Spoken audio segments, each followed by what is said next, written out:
Is your laptop or PC feeling slower than it used to? It happens. After a while, things just don't run as smoothly. But no stress. Today, I've got 5 simple tips to help speed things up and make your computer feel brand new again. Number 1. Click on the Windows button on your keyboard and search for MRT and select it. Then click on Next. Here, you will see a few options. First, there is Quick Scan, then comes Full Scan.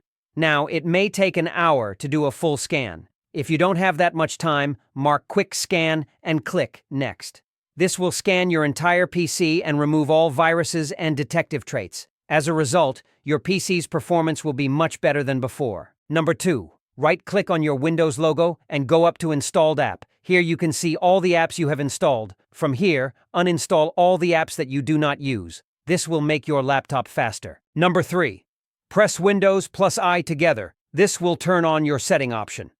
Now, search for Startup Apps. Here you can see which apps start running when your PC starts.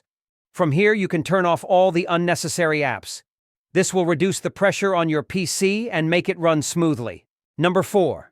Type Windows plus R, then type TEMP and click OK. Here you will see many temporary folders which are not needed. Now type Ctrl-A and delete them. This will increase a lot of space on your PC. Number 5. Type Windows plus R again, then type Clean MGR and click OK. Here, Disk Cleanup will open, then select the folder you want to disk clean and delete the folder that has more junk. As a result, your PC will be like new again. Now I am giving you an extra bonus tip. Type Windows plus R again, then type Prefetch and click on OK. Now the Prefetch folder will open on your PC, but do not delete it. Many people may say that you should delete it.